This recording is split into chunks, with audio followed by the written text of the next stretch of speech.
Hello, everyone. I am Mark L. Vincent. I am the director of the Convene Consulting Network. This role lets me talk with a lot of people, and I really enjoy that. And chief among them are folks who are in the consulting network themselves. And today I get to have a little bit of a conversation with Marita LaChapell, and she is the founder of Align Financial, and she does a lot of work with, get this mix, CFOs, people who are running the processes and even the production, and people who care very much about their faith and financial lives being in alignment. And we're going to talk a little bit about that intersection today and why that all matters. So, Marita, I'm very glad you're here with me, and I look forward to what we might be able to reveal to people who are faith centered and owners and people who run their businesses. So I'm going to start out by asking you what your definition of alignment is. Take it away from buzzword space for us. Let's make it practical. What's your working definition of alignment? Because you put it right into the title of your business. Right, right. Thank you, Mark, for having me here. I'm really Mm-hmm. excited about it. I would say alignment from an organizational perspective speaks to when you have the key elements all working together um, to obtain the results that you intend, and that starts with your vision and your heart, that it is aligned with your purpose, that you have the organization. I have referenced something that is called the six rights. And Hmm. when you think about in an organization, that once you understand really clearly your purpose and what you can accomplish with the organization, that you've aligned your people and culture with that, that you have aligned your processes around that, you've aligned your system and technology, you've aligned your information, which includes information and how you're analyzing the financial results of the organization, and you're aligning your rewards and your compensation around that as well, so that you have all systems moving in the same direction to accomplish the same result and outcome. So there's something in what you just said that I want to double check and make sure I heard correctly. So alignment here isn't all just alignment of processes like hard skill machinery. It is also an alignment of some soft skill kinds of things like company culture, Yes. workplace happiness, and those kinds of things. Am I hearing you correctly? Absolutely. Absolutely. I think when you ignore any one of those things, it can really derail the financial results of the company. And so it is important, I think, for owners and everyone to be really concerned about all of those elements. And they speak to one another a lot. So when you are working to improve your processes through lean or other methodologies that you might select, you will in uh, by virtue of doing that, you have an opportunity to speak into the culture as well and have great impact on the culture. And I think sometimes when people do it improperly, they can negatively impact culture unintentionally. Hmm. So I hear you talking like a true chief financial officer here, where you are thinking about the whole of the enterprise, how all those things interplay, and then how that can be reportable, certainly financially.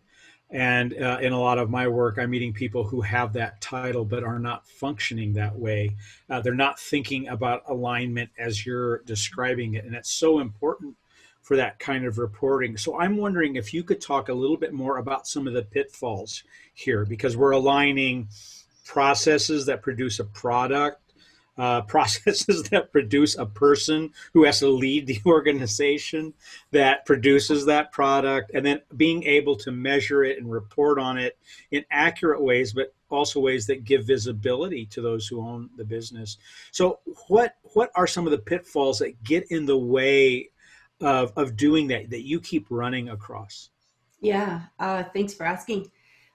I would say the first one is when people don't have good alignment across the organization into the view of what is the value that they add from a customer's perspective. because every organization ultimately exists because they can add value to their ultimate consumer or customer.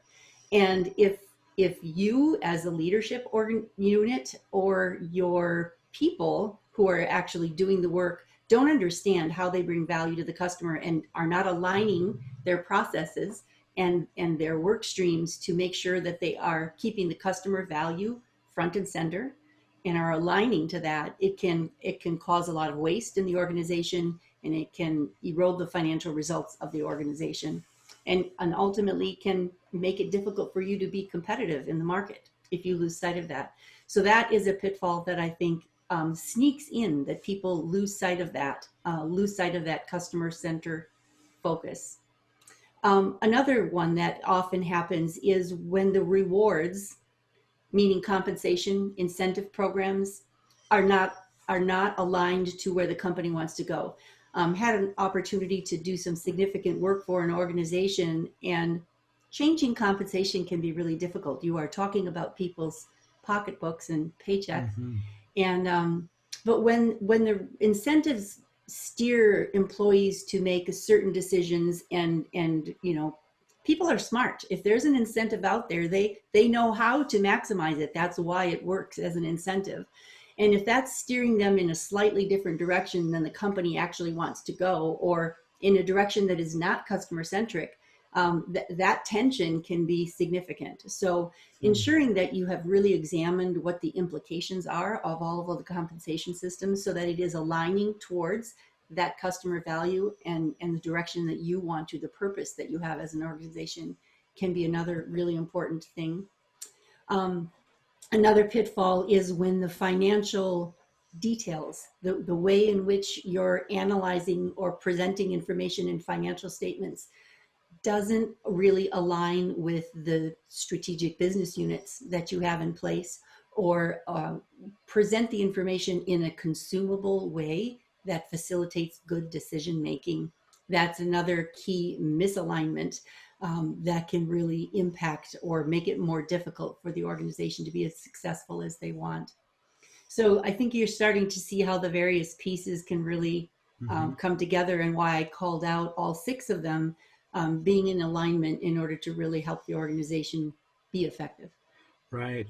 We do a discussion guide with these following so that people can take it to a key leadership conversation. I think it will be important that we, identify those 6 areas so that they can do a quick kind of assessment. Where where are we, really doing it well, and what made us say, oh my, and then they can take some next steps. I think you've already pointed to some of the things that can happen to overcome them just by how you've described what those pitfalls are. But what I notice is that it is, with this kind of alignment, you use the word consumable, which means the owner, the person who has to actually make strategic decisions, has it much more unpacked for them. We could ironically say also more focused for Right. them. So, from an owner's perspective now, not just the person inside the company, we have these, what I described earlier, this intersection that you bring to this because of the background you have as a CFO and the background you have with lean and process and looking at it and unpacking it and figuring out where things are broken and not connected, and then how those who have the stewardship of the value of the company then live out their values and are able to reinvest or show generosity and so forth. So I'm wondering if you could talk a little bit more about what the end is as that information comes out of that alignment. I hope my question makes sense. Yeah, it does, Mark. It makes perfect sense to me, because it really is at the core of why my company exists. Um, when we think about the concept of everything we have belongs to God, and that He's the owner of all the resources, and that which He's placed in our hands is our responsibility to manage effectively to His glory and for His purpose. I mean, for business owners, that's a really big statement. It's easy to think about that in terms of cash in your pocket, or how you manage, in that kind of an environment. But when you think about that from a company's perspective and the responsibility you have as a steward of that company, it means to run that company to the very best you possibly can financially, and in the way that you impact the employees of the organization, and in the way that you deliver value in the marketplace and speak to your customers and provide value to your customers. So I think that the responsibility of bringing together solid financial management developed through really intentional customer focus, great processes that allow employees the right and ability to be creative, to recognize their knowledge so they can contribute daily into adding value and being an army of problem solvers, so that you as the owner and or management team can stay focused on how you continue to leverage your organization to add value in the marketplace, maximize the earning power that you have so that you can contribute back in the way that God wants you to. Um, and from an estate planning perspective, not only thinking about the here and now, but also that long-term perspective of how your company will be passed on or grow through the generations, whether that is through your own family's transfer or transfer to employee groups or future ownership groups. That's what really keeps me excited about the Yeah. work that I do. It sure shows. Uh, I'm wondering if you could take one more step back, because somewhere along the way, you woke up to this. Like, you could see it, and your faith connected to it so deeply, and you didn't have it compartmentalized. It was integrated and just right there. So how did that develop for you? Where along the way did it become something that feathered together into this intersection? Yeah. I started out my career, I went to college in accounting, and what I chose it for, I scored well on an assessment. It said I could be good in accounting. And I said, what's that? and and I started down that path in the traditional sense. And I would have to say I didn't love it. I didn't love doing taxes. I didn't love doing auditing. And I migrated pretty quickly into management advisory services. Um, and in doing that, in helping people implement information systems, computer systems, gleaning out the right information so they could make good financial decisions, I ran head up against lean process improvement happening primarily in the manufacturing sector, and recognized that this was something that needed to merge together with what I was doing instead of being at odds with one another. And when I started learning about that and embracing that, I could just feel the passion inside of me when I watched the impact that it has on switching from the traditional top-down, managers will tell you what to do, you just do it, kind of decision making, to embracing the fact that a manager's job is to bring information, resources to employees, give them permission for creative problem solving. One of the books that I read that was really impactful to me is from Daniel Pink, Sure. that Drive, that talks about, what is it that really drives employees to give their best, and talks about autonomy and mastery and contribution or purpose. And for me, that is what lean really brings to the surface. You allow them to have the contribution, you give them permission to become, to recognize their mastery over what they do every day, bring them resources so that they can make a difference, because everybody wants to make a difference in what they do, and you're really allowing that to happen. So the fact that, by the way, you can often get tremendous financial results out of doing it that way. You've empowered and engaged employees. You've recognized their contribution. You've helped them turn their focus, because everything about Lean is customer center focused, and you get better results. And so you just lifted the whole organization. You've been able to speak into their personal lives, and then often that gives you opportunity to speak about a whole lot of other things, including your faith and why you are what you do and why you run the company the way that you do. So bringing that together. And then my final work experience was bringing all of that from the manufacturing environment into the financial services organization, where I had not worked before, but then became more embedded into that arena and that of financial advisory services, including bringing process improvement to the financial advisory process itself. And I really started to see the connection between all of these things, that God prepares you through your lifetime for that which, your unique purpose. And I could really see how all of these things do come together. The financial background as a CPA, the knowledge about how to really impact the results of an organization through process improvement, and then how to help owners see that they're not just doing this so they can become richer and more wealthy, but that they are doing it for the benefit that they can bring in their intended purpose, and how God wants them to use the wealth creation instrument that He's placed in their hands. Wow. I am struck by the fact that we are talking here about the product of lifelong learning. You have remained open and accumulated skill. And I can't help but observe that developing alignment in an organization is much more likely to happen for people, ownership and executive leaders who are lifelong learners themselves, Yeah, absolutely. rather than I want more of what I already know and it just needs to have a different kind of cover color or something on the report. And that really stands out here, that this is about adaptive learning, generating improvements as you go, which puts it much more in the C-suite, because this is a very complex reality, and it's not going to be done just through one channel. Sales, for instance, couldn't produce what we're talking about, and a CFO couldn't produce it all by themselves either. It's where all of these pieces come together, and it needs to serve the ownership and the board. I think it's very powerful. Yeah, you've stated that really well, Mark.